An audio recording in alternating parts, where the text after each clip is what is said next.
Alright guys, my apologies for the audio. I'm kind of losing my voice here, but I just captured this swarm. It came off my strongest hive.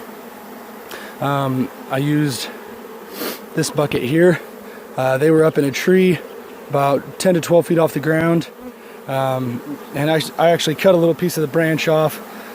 If you can see through the swarm of bees, it's actually sitting right there, but I just wanted to show you guys the process. So what I did, all my frames are in this super. So the problem is I was running really low on equipment, and I haven't got any new inner and outer covers or bottom boards ordered. And so the way I'm going to set this up, I have a super. I actually have just a regular piece of plywood here, and another piece of plywood here. They were both cut to make a swarm trap. So I just repurposed them. For right now, that's going to be a bottom board on the bottom, and then I'm going to use this as a top cover until I get new equipment in. But yeah, check it out. It's kind of interesting. They basically are, I just dumped, it was probably a third of a bucket full of bees. It's a pretty good sized swarm right on top. So you can see they should slowly make their way down into the hive, is what you hope.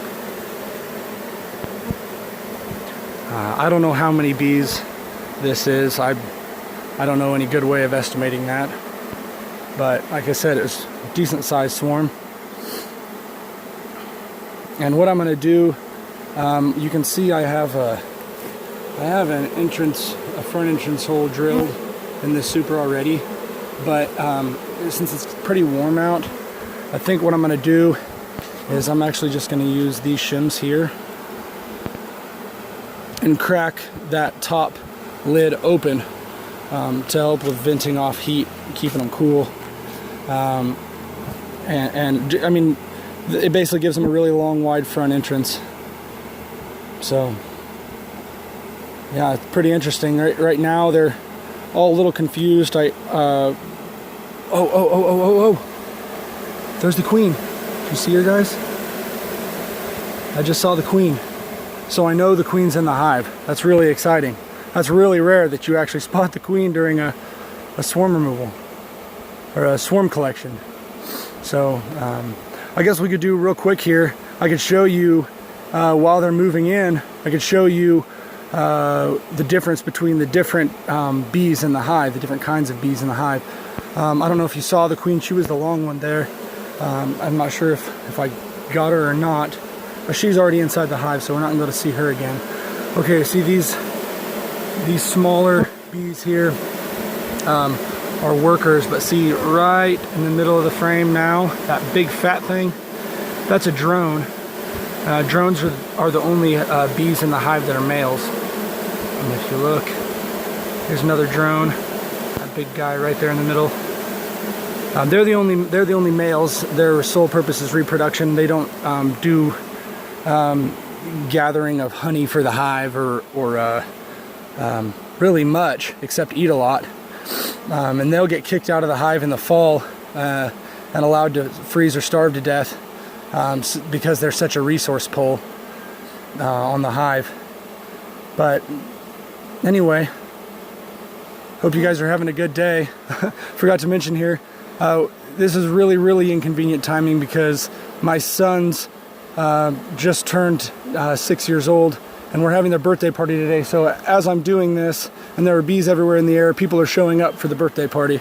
So they always pick the best times to swarm. All right, so as you can see, they're slowly moving in. That big pile of bees that we started with is dwindling down little by little, and makes me feel really good to know that I watched the queen crawl in. So I know that she's alive and healthy, and I know that she's in the box. So where the queen is, all the other bees will go. So all of these girls, they're gonna stand and fan, let all the other bees know what's going on, let them know where the queen is at, and they'll all slowly move into the box. I don't know if I mentioned this before I transferred, before you transfer, if you're doing this, it's a good idea. So what I got here is just sugar water and So I just spray them down with sugar water, which makes it harder for them to fly. It kind of makes them sticky. Before I dump them onto the box, that'll keep you'll end up with less bees airborne, and hopefully the bees more likely to stay put and move down into the box. So, all right, and you can see we're starting to be able to see a little bit of wooden frame here. They're slowly moving in, and you can see this is a piece of that branch that I cut off that they were stuck to. Oh.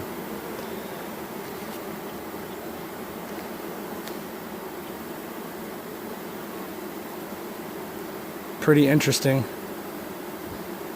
All right, guys. Well, that's all I wanted to show you. Hopefully you learned something, or if not, I don't know.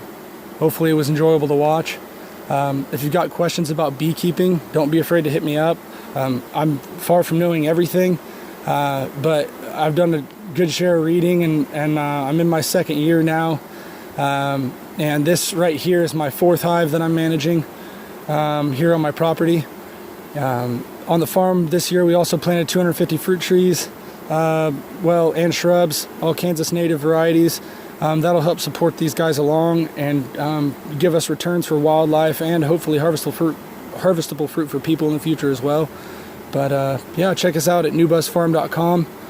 Hope you guys are having a good one. All right.